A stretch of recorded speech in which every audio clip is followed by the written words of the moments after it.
peso da alta dos preços da comida na inflação tem sido notícia dia sim e outro também. A gente sabe que está muito atrelado todo esse movimento às altas das commodities, a essa valorização do dólar, apesar da queda recente. Ainda temos uma moeda americana acima de R$ 5, portanto ainda bastante valorizada frente ao real. E, obviamente, outros fatores ligados à oferta, à demanda, à própria pandemia. Tudo isso tem sido importantes variáveis aí para essa relação entre o preço dos alimentos e a inflação que está alta. Este é o assunto para a gente entender detalhadamente com quem sabe mais do que nós, que é o professor Alberto Aizental, professor de Economia da FGV, a Fundação Getúlio Vargas, já conosco na tarde dessa quarta-feira aqui no Notícias Agrícolas. Professor, boa tarde, seja bem-vindo, um prazer recebê-lo novamente. Boa tarde, Carla. Boa tarde a todo mundo. Meu prazer também. Professor, o meu resumo inicial está correto? A gente tem realmente um reflexo aí dessa alta das commodities pesando no preço da comida e, consequentemente, no preço da inflação? Sim, com certeza. Na verdade, a gente sofreu um choque de oferta. Os produtos que a gente consome no Brasil, mesmo que eles sejam produzidos no Brasil, isso que às vezes poucas pessoas entendem, ele é uma commodity, ele é um tradable, ou seja, ele pode ser vendido tanto no mercado interno como no mercado externo. Na hora que ele é vendido no mercado externo, ele é vendido em dólares. Então, o produtor ele opta por vender para quem ele prefere, para quem é mais interessante para ele. O que aconteceu com a pandemia? O que aconteceu com os alimentos na pandemia? Depois que a pandemia começou a arrefecer, começou a aumentar o movimento de compra, aumentou a demanda por commodities, né? E os alimentos, eles sofreram muito. Os alimentos tiveram preço em alta em dólar e o dólar também subiu muito nos últimos anos. Então, somando os dois fatores, os alimentos subiram muito em reais no mercado interno, infelizmente. Professor, quando a gente olha para o índice da inflação dos alimentos, ele já é maior do que o IPCA oficial, certo? A inflação oficial do Brasil é medida pelo IPCA do IBGE. A meta de inflação brasileira para esse ano é de 3,75%. Essa é a nossa meta, com uma margem de 1,5% para mais ou para menos. Ou seja, o Banco Central aceita uma inflação entre 2,25% e 5,25%.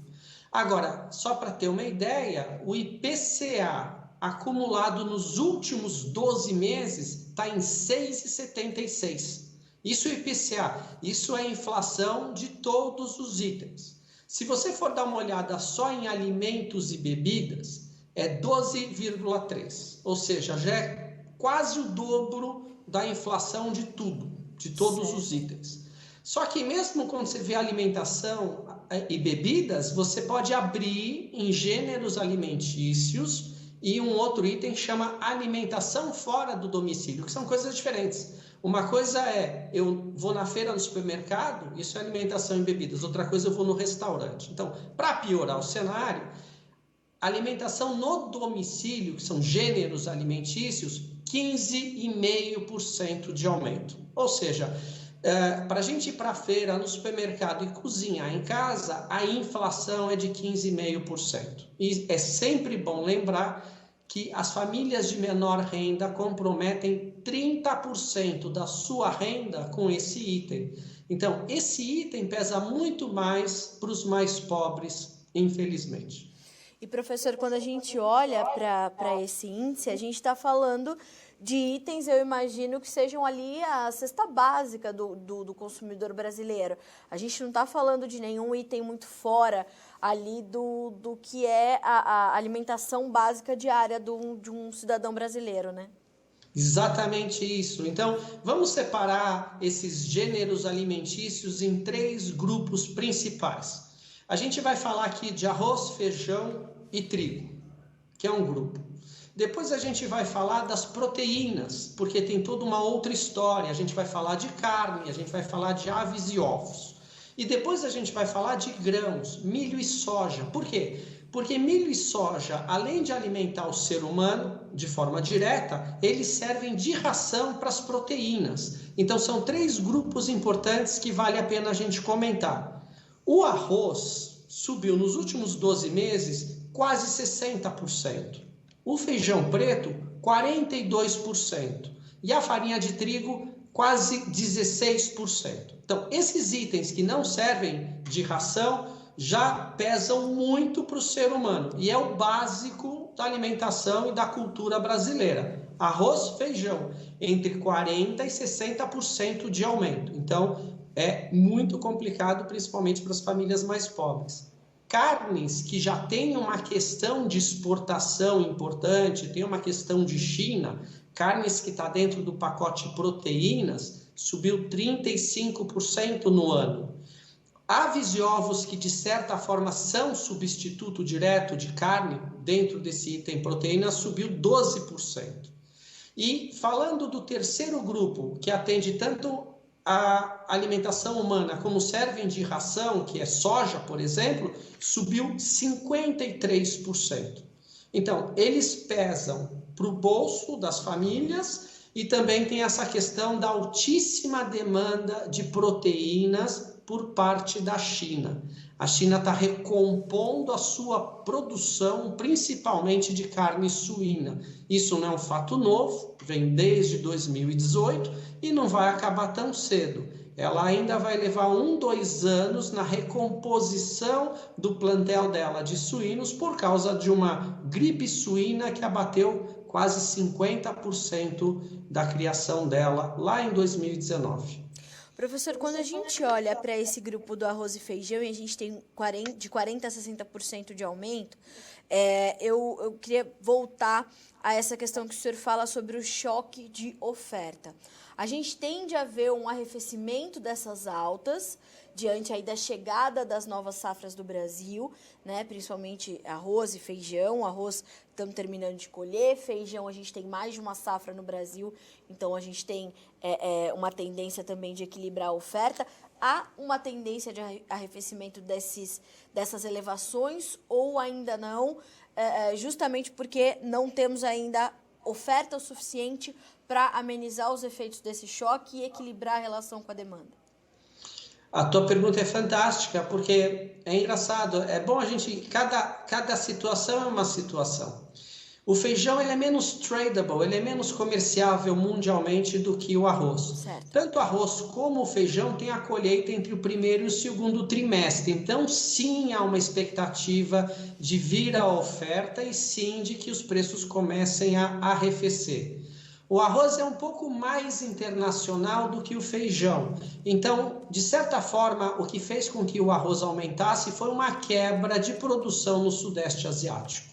Então, o arroz e o feijão no mercado interno é provável e esperável que arrefeça um pouco o aumento de preços. Aliás, parou de subir sim.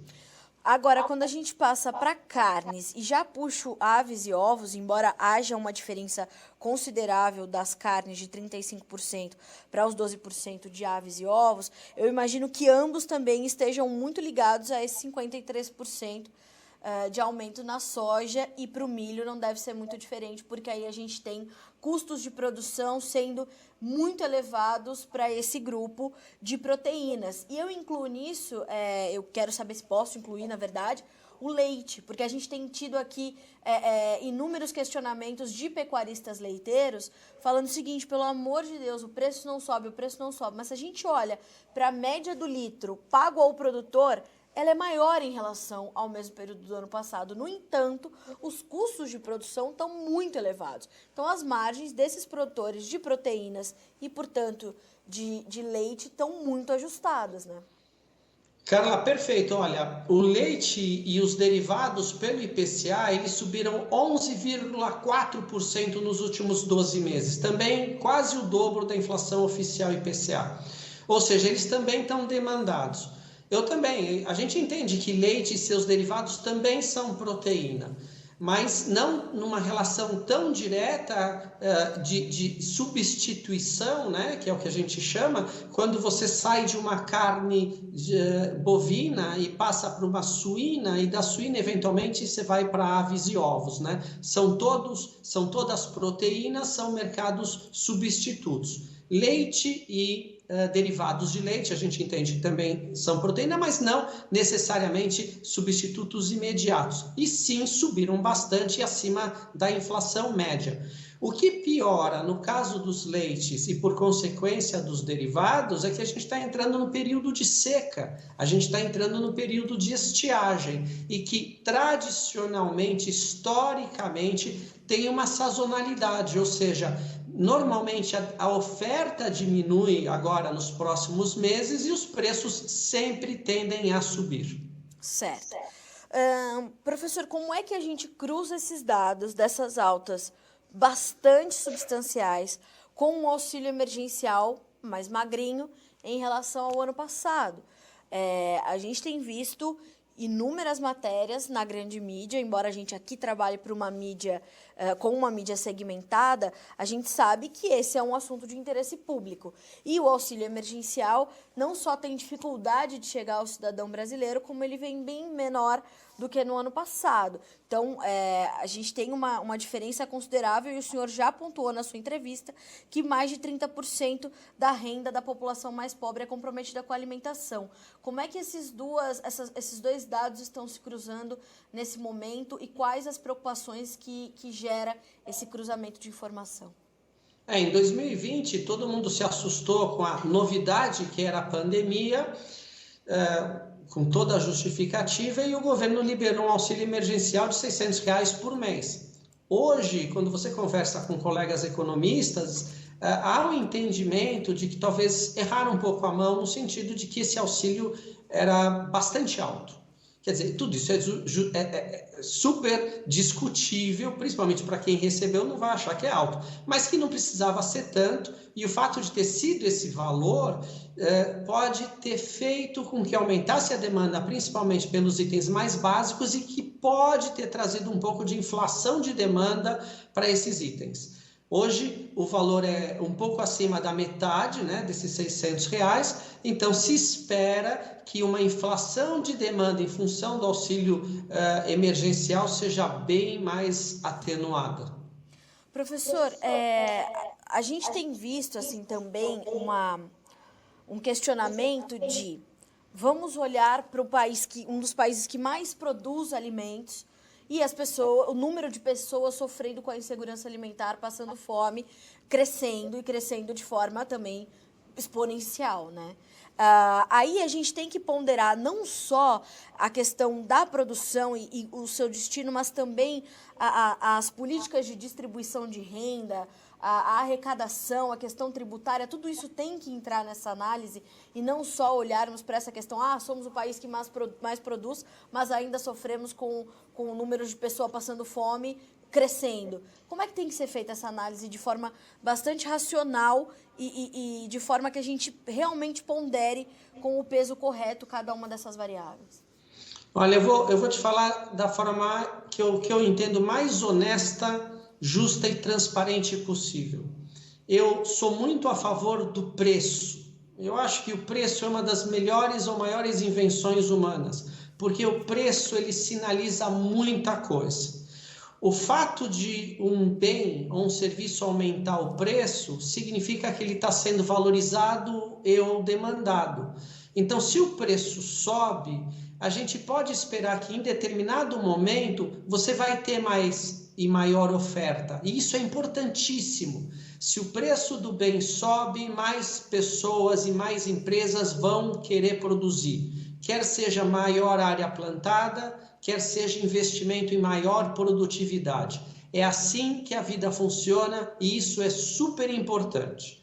Aí a gente fala, mas espera, ele está vendendo para fora em dólar, ele está olhando os seus próprios interesses e não está vendendo no mercado interno? Sim, é exatamente isso, essa é a função do produtor, ele tem que ter liberdade de produzir e liberdade de vender para quem ele quiser.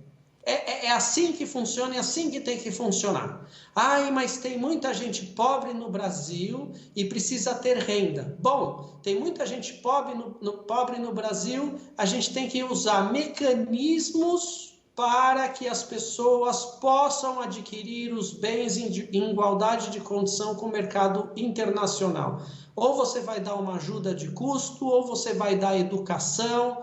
Você tem que dar boa saúde para as pessoas poderem produzir, trabalhar e crescer. Então, a função do governo principal é auxiliar as pessoas, principalmente na base da pirâmide, em termos de saúde, em termos de educação, eventualmente uma bolsa de auxílio para que elas tenham o mínimo de condições de vida. É isso que o governo tem que fazer prioritariamente, tal que as pessoas possam sim comprar os seus alimentos. Eu lembro que antigamente o governo fazia uma outra coisa, que era investimento em estoque regulador, porque a gente sabe que a agricultura é sazonal, a gente sabe que a economia é sazonal, a gente sabe que a agricultura é sazonal. Isso não é um negócio novo, eu não sou um cara de Bíblia, mas o José no Egito já disse que iam ter 6 anos bons, 6 anos ruins. Quer dizer, a gente sabe que é assim que funcionam as coisas. O governo, eu lembro no passado, tinha estoques reguladores e desovava os estoques para equilibrar os preços. Hoje não tem estoque regulador, não tem investimento, não tem nada. Tem que deixar tudo na mão do mercado. O governo tinha uma função especial. Então, falando numa frase simples, mercado é mercado, mercado produtor é mercado produtor e tem as suas regras, tem o seu jeito de funcionar. Governo é governo e governo tem os seus objetivos. Cada um tem que fazer o seu papel. Professor, olha, fazia tempo que eu não ouvia uma análise tão lúcida sobre o atual momento, onde os ânimos estão tão exaltados e a gente acaba colocando o emocional na frente da razão quase sempre. E é importante que a gente lembre que o senhor, no começo dessa resposta, o senhor pontuou, a partir do momento que o produtor tem condições de levar esse produto para fora e garantir mais investimentos na sua própria produção, inclusive em produtividade, ele consegue produzir mais e garantir um abastecimento adequado aqui dentro também, né? Nós não estamos sofrendo com desabastecimento. Então, o senhor traz essa análise de forma tão didática e tão prática que nos mostra que é preciso que haja esse equilíbrio para que a gente tenha um abastecimento adequado por aqui, ou nós estaremos em situação ainda mais grave e esses números que o senhor nos apresentou hoje poderiam ser ainda mais elevados, não? Exatamente. Eu sou de uma época que eu vi presidente dizer que tinha que caçar boi no campo. É verdade, é verdade. Professor, para concluir a nossa conversa, a gente tem visto uma recente queda do dólar, hoje subindo, mas vimos aí o dólar se aproximar de 5,20, né, se distanciar um pouquinho dos 5,30 e a gente observar uma volatilidade um pouco mais acentuada, mas essa sinalização de queda. O senhor compartilha dessa opinião? Acha que a gente tem espaço para uma queda ainda mais extensa, talvez, do dólar, ou deve ser um movimento pontual esse recente que a gente observou aí agora? Olha, o problema principal do dólar é a falta de confiança na economia brasileira, que está ligada à falta de confiança na gestão, nas lideranças brasileiras. A gente tem uma série de reformas administrativas, tributárias que a gente tem que fazer. Nada indica que alguma dessas coisas vai ser feita, realizada no curto, no médio prazo. E a gente tem uma questão de teto de gastos, etc., que é uma questão das finanças, fiscal, pública, que nada indica que, também face à pandemia, né, esses problemas que a gente teve e aumento de despesas, nada indica que isso vai ser resolvido.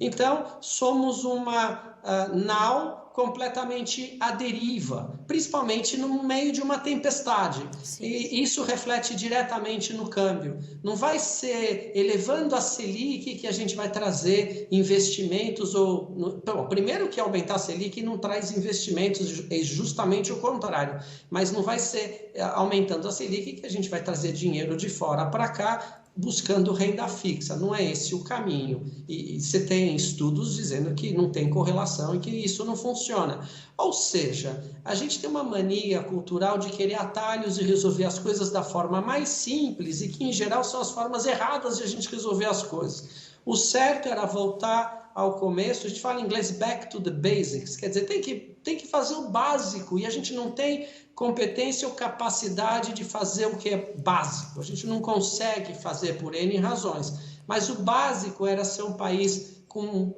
leis mais simples, mais eficiente e com mais ou maior objetividade nas coisas. Professor, agradeço muito pela sua companhia na tarde dessa quarta-feira conosco e com a nossa audiência aqui no Notícias Agrícolas. Informações pontuais, trazidas de forma simples, didática, né, como é natural de um professor, ainda mais o senhor que, né, gosta dos números e gosta de esmiuçá-los. Muito obrigada mais uma vez, foi um prazer recebê-lo. Espero já o senhor para as próximas conversas, para a gente continuar atualizando essas análises. Muito obrigada. Obrigado a você, obrigado a todos. Um grande abraço, boa tarde. Obrigado. Conosco o professor Alberto Aizental, professor de Economia da FGV, a Fundação Getúlio Vargas, nos trazendo, portanto, essa relação entre a inflação do preço dos alimentos e a inflação oficial. O professor detalhou os números. Se você está chegando nessa entrevista agora, depois recupera a íntegra para entender direitinho como as coisas aconteceram e qual a tendência daqui em diante. O professor destaca, no acumulado aí de 12 meses, altas para o grupo de arroz e feijão entre 40% e 60%, para carnes, 35%, aves e ovos, 12%, soja, 53%, leite e derivados, 11,4%. Isso muito atrelado a uma questão do choque de oferta e esse consumo maior das pessoas em casa. Ao mesmo tempo, as pessoas, como disse o professor, elas não estão mais ricas, né? O auxílio emergencial é menor esse ano em relação ao ano passado. A demanda, portanto, está diferente, está mais simples e isso, então, essas relações todas resultam no cenário que a gente está vendo agora, que é, de fato, do aumento dos alimentos ou da inflação dos alimentos ser maior do que a inflação oficial. Então, nós temos essa tradução dos números pelo professor Alberto e é determinante para que o produtor tenha em mãos esses números, para a hora que ele for questionado sobre essa condição do Brasil ser um dos maiores produtores de alimentos do mundo e ter este aumento do número de pessoas passando fome, ele tenha como responder a essas questões. Não são responsabilidades, né, isoladas do setor produtivo. A gente precisa continuar combatendo a desinformação com a comunicação que possa educar, informações de qualidade, responsáveis e principalmente apuradas com responsabilidade. A gente fica por aqui com esse boletim, mas segue a nossa programação. Na sequência, Jonathan Simeão assume a bancada para trazer informações para você do setor sucroenergético. É um instante só, a gente volta já.